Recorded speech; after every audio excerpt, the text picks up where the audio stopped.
My own son locked me in my house, thinking my grief made me weak enough to sign away my entire inheritance. They pretended it was for my own good, but it was all a lie. They took my phone, cut me off from the world, and tried to steal everything from me to cover up a shameful secret they were desperate to hide. But they made one critical mistake.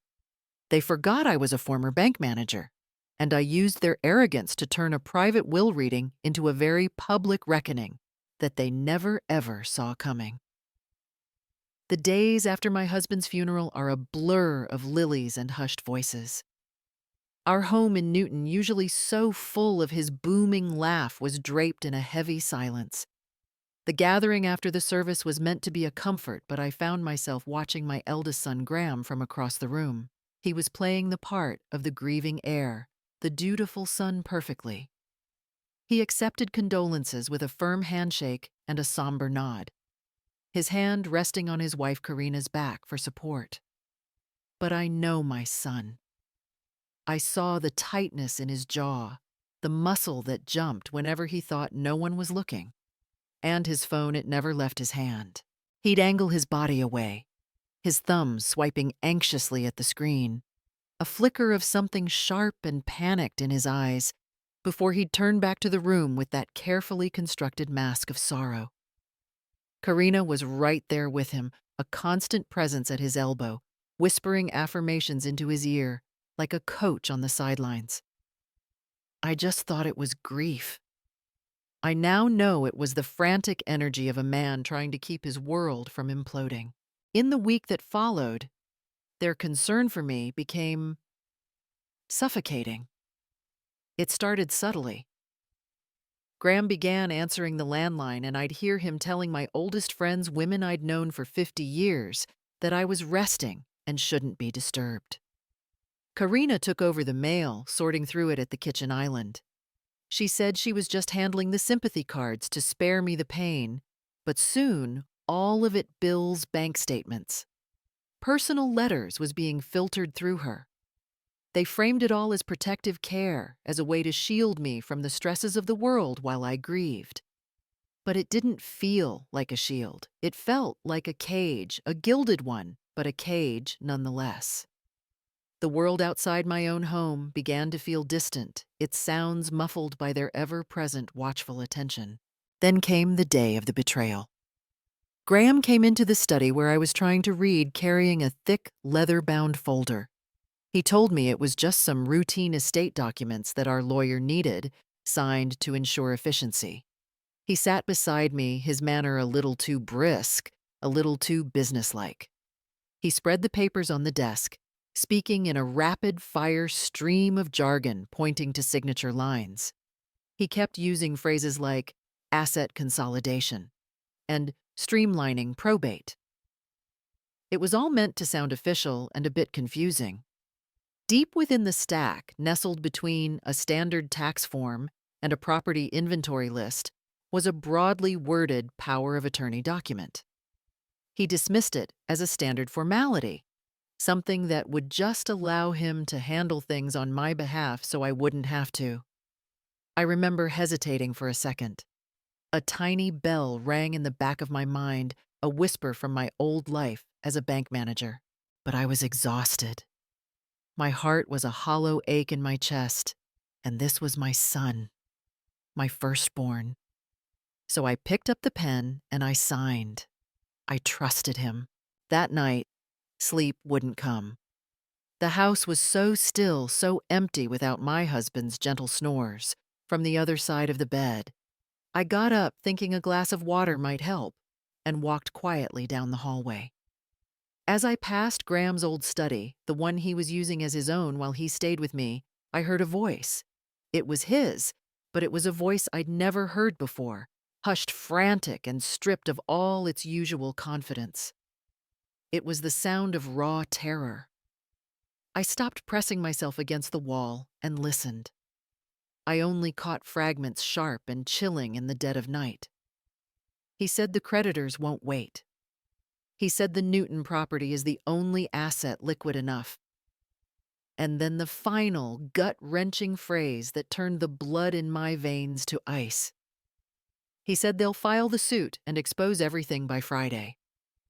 In that moment, the grief that had clouded my mind for days evaporated, replaced by a horrifying crystal clarity.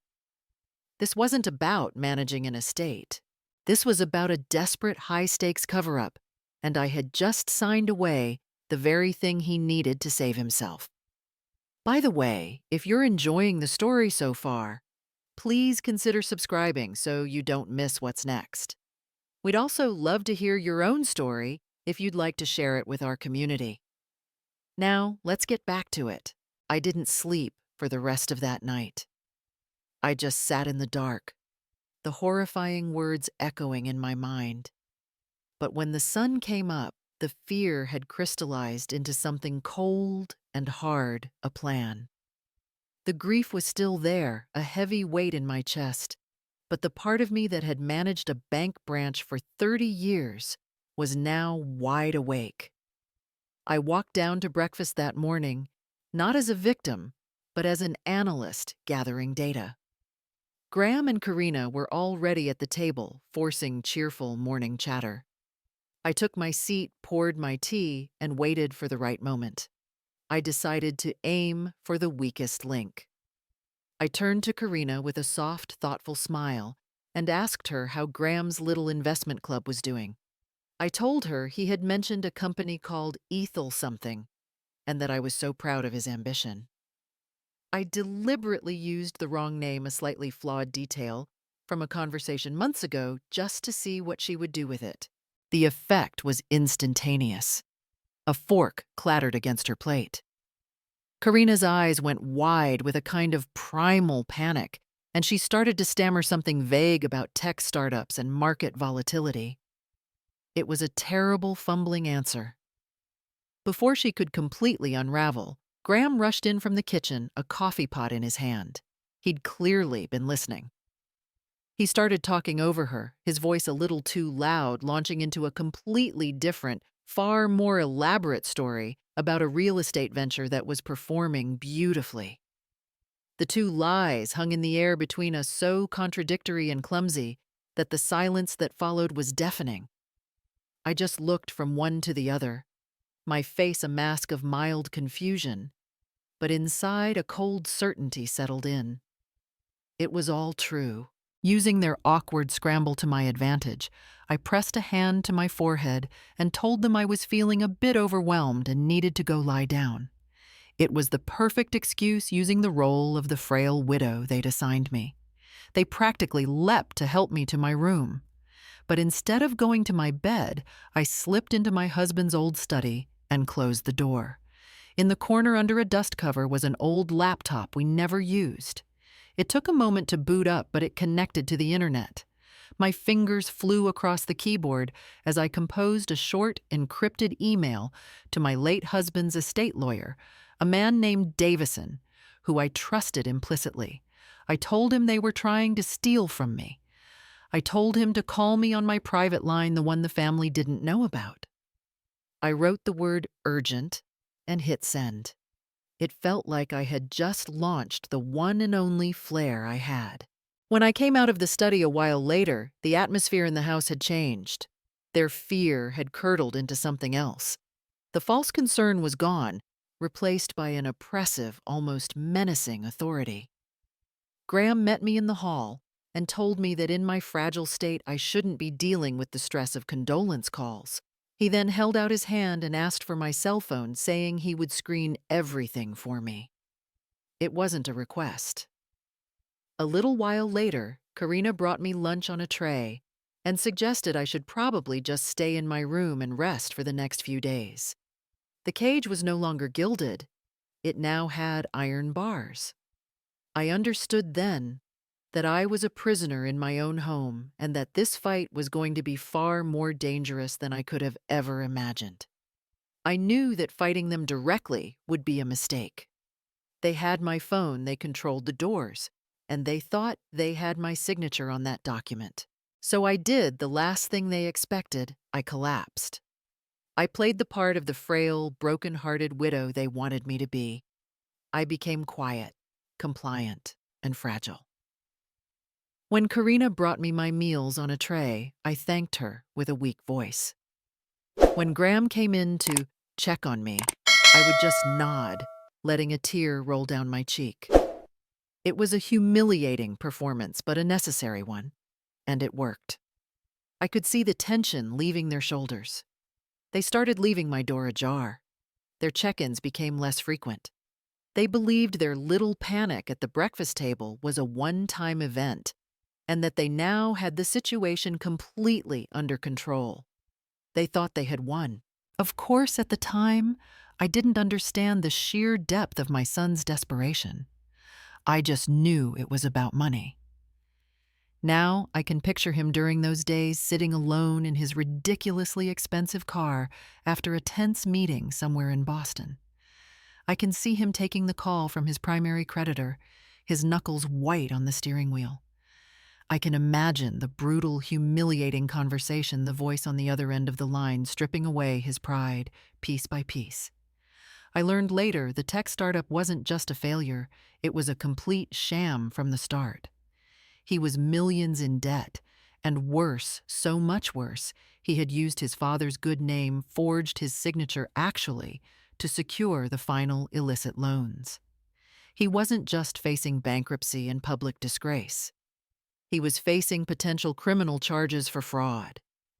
He was a cornered animal, and he was willing to devour his own mother to escape. While they believed I was in my room lost in grief-stricken naps, I was preparing my counteroffensive. My late husband was a meticulous man, a man who believed in contingencies. Behind a false panel at the back of his closet was a small fireproof safe. It took me a while, my hands shaking, but I remembered the combination. Inside was my arsenal.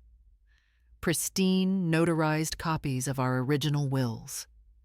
Decades of financial statements. And the most important thing of all, my husband's private journal. In it, in his own elegant handwriting, he had detailed his exact wishes for the estate, his reasons for every decision, and his profound desire for me to live out my days in this house, secure and independent. It was irrefutable emotional proof of his intentions. I gathered the key documents, my heart a cold, steady drum in my chest. As my strength grew in secret, Graham's arrogance grew in the open. Believing he had absolute power, he finally made his critical mistake. He got comfortable. He picked up the phone and called our family's longtime wealth manager, a man named Arthur, who had worked with my husband for 40 years. I can just hear the tone he must have used, confident, authoritative, the man in charge. He invoked the power of attorney and instructed Arthur to begin liquidating a significant stock portfolio, the one earmarked for the grandchildren's education.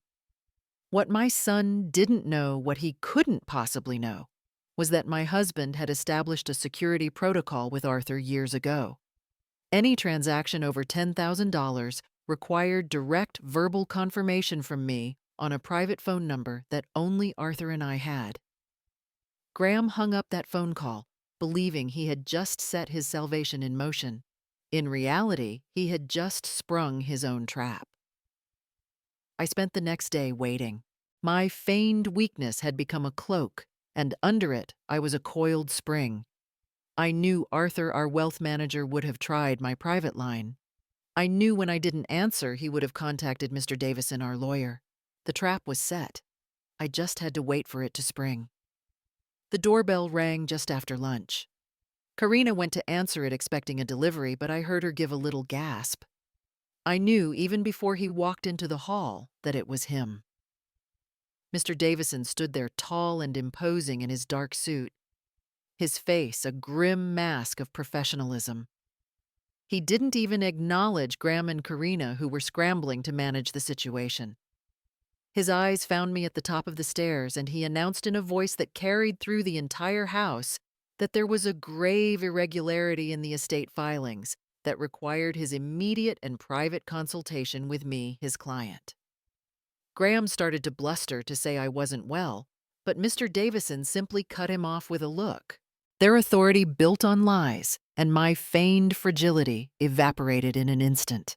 They had no choice but to let him in. In the living room with the doors firmly shut, Mr. Davison laid it all out. He'd received my frantic email, and not an hour later, Arthur had called him. Just as my husband had planned, the request from Graham had triggered their protocol. Arthur had recorded the entire conversation. We had him. Mr. Davison called my other two children and told them to come to the house immediately. There was a family emergency. Then we called Graham and Karina into the room. My son walked in with that familiar arrogant swagger ready to fight, but it died on his lips when he saw the look on Davison's face. The confrontation was swift and brutal. Davison didn't raise his voice. He simply presented the facts, the fraudulent power of attorney I had already found, and then the masterstroke, a recording of Graham's phone call to Arthur. As his own confident, entitled voice filled the room, demanding the liquidation of the stocks Graham shattered. It wasn't a slow crumble. It was a complete collapse. The carefully constructed facade of the successful son disintegrated, and he just folded in on himself, sobbing. And then it all came out in a torrent of shame and fear. The sham startup, the millions in debt, the forged signatures, the lies, the terror of being exposed. The whole sordid, pathetic story. Just as he finished his confession, my other children arrived. They walked into the scene of their older brother, their hero, utterly broken. The fallout was immediate and catastrophic. Karina, who had been standing there like a statue, finally broke. But it wasn't sympathy she showed, it was pure, undiluted horror. She seemed to realize in that instant that the life she had built, the status, the country club memberships, the respect of her peers was all about to be incinerated. Her fear turned to rage, and she started screaming at him, not for what he did to me, but for what he had done to them, for lying to her. The conspiracy between them fractured right there, replaced by blame and terror. My other children just stood there stunned into silence, their faces masks of confusion and dawning horror. The image they'd had of their older brother their entire lives had been destroyed in a matter of minutes. In the midst of the screaming and the sobbing, I stood up. A strange, cold calm had settled over me. My voice when I spoke wasn't loud, but it cut through the chaos like a shard of glass. Everyone stopped and looked at me. I was no longer the grieving widow. I was the matriarch of this family, and I was taking back control. I looked directly at my weeping son crumpled on the floor. I told him this was not over. I informed him that Mr. Davison would be scheduling the official will reading for the next day, Friday. I told him the entire family would be present, and then the final blow. I told him I was inviting our neighbors, the Finches, to act as official witnesses. The name hung in the air, a death sentence in our social circle. His head snapped up, his eyes wide with a new, more profound terror. I had dictated the terms. They were left there powerless, stripped of all their agency, with nothing ahead of them but the public reckoning they so richly deserved. The night before the will reading was the longest of my life.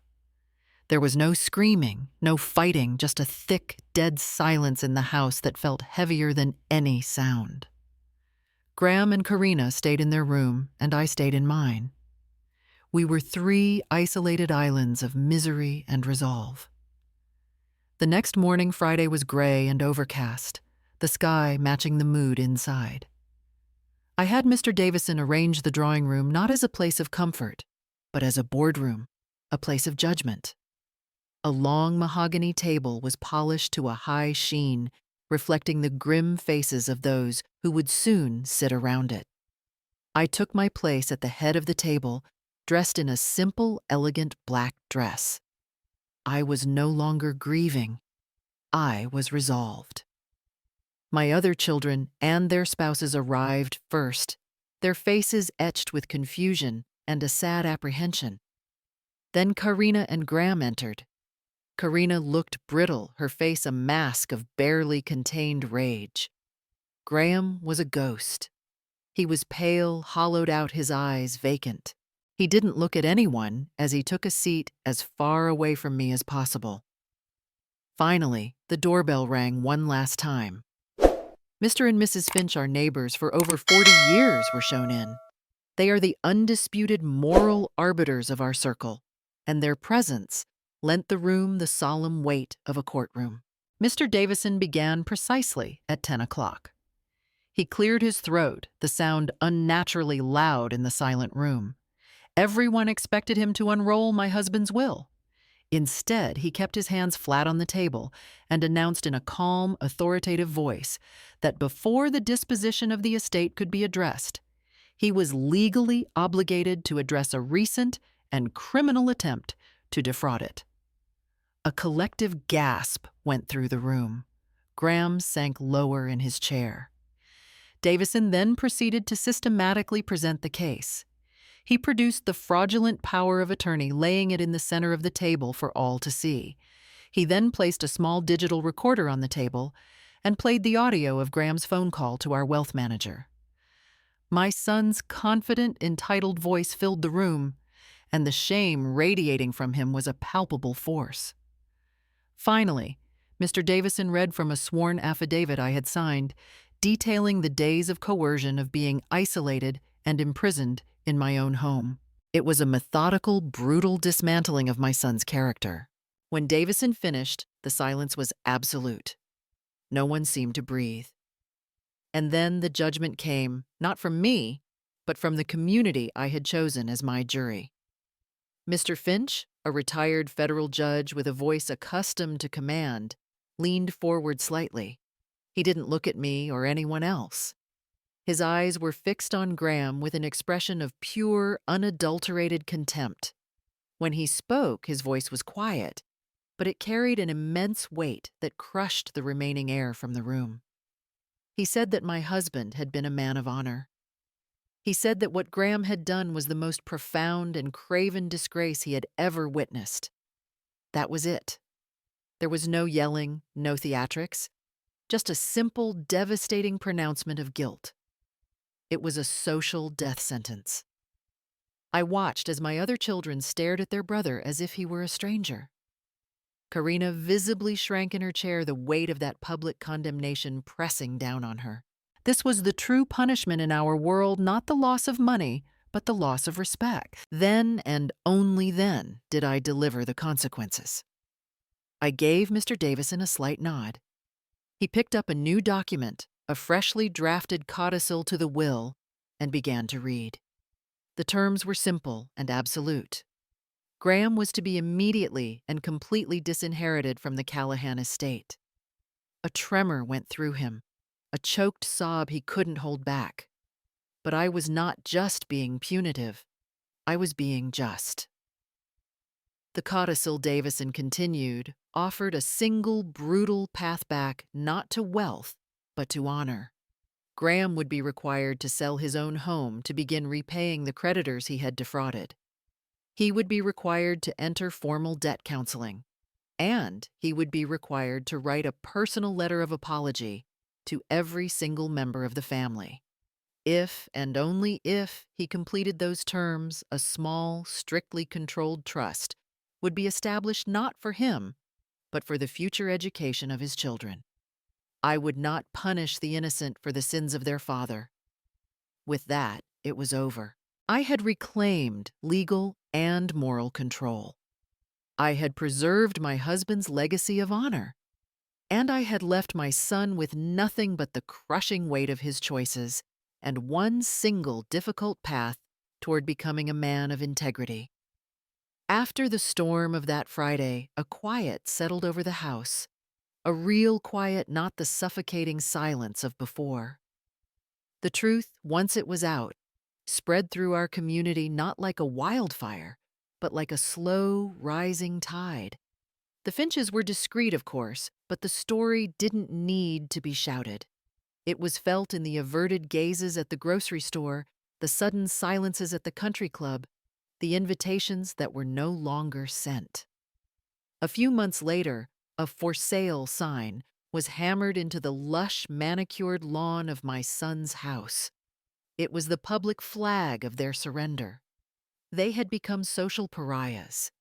The friends who had once admired their success, who had once flocked to their parties, now crossed the street to avoid them. The public humiliation they had feared so deeply had become their new, lasting reality. From what I understand, they chose divergent paths through their ruin. As part of the codicil, I receive a monthly report from a debt counselor. He tells me that Graham, humbled and broken, is slowly beginning the painful process of accountability. I picture him, sitting in a drab anonymous office, stripped of his expensive suits and his arrogant facade, finally confronting the man he had become. It is not an easy path, and there is no guarantee he will finish it, but it is a path. Karina, however, chose bitterness. Her identity was so tied to their status that she could not survive without it. Their marriage, a partnership built on ambition and image, fractured under the weight of the truth. She saw his failure not as a shared crisis, but as a personal betrayal of the life she felt she was owed. As for me, I am thriving. The first thing I did was call my friends. Hearing their voices unfiltered by my son's lies was like breathing fresh air after being trapped underground. The house, once my prison, is now my sanctuary.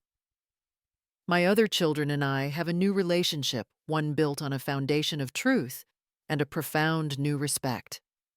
They no longer see a fragile old woman who needs protecting. They see the woman who saved our family's honor.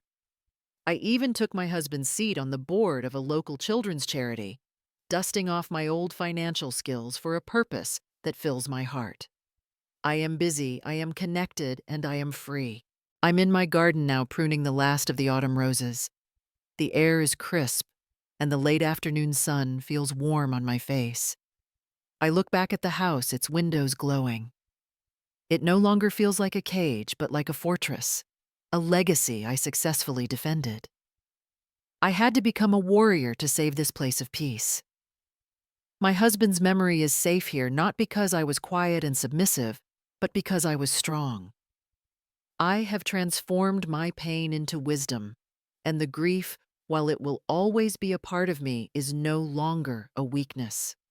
The profound calm I feel isn't the absence of conflict. It's the quiet strength that comes from a victory well earned. In the end, May's victory wasn't just about protecting her wealth. It was about teaching a hard lesson on the difference between responsibility and entitlement. She came to understand that her son's cruelty wasn't born from pure malice, but from the corrosive fear of failure, a desperation that twisted his love into something ugly. But she knew that understanding the pain behind a betrayal never excuses the act itself. True justice isn't just about punishment. It's about delivering proportionate consequences that force accountability. Her triumph wasn't in winning, but in preserving a legacy of honor even at a painful cost.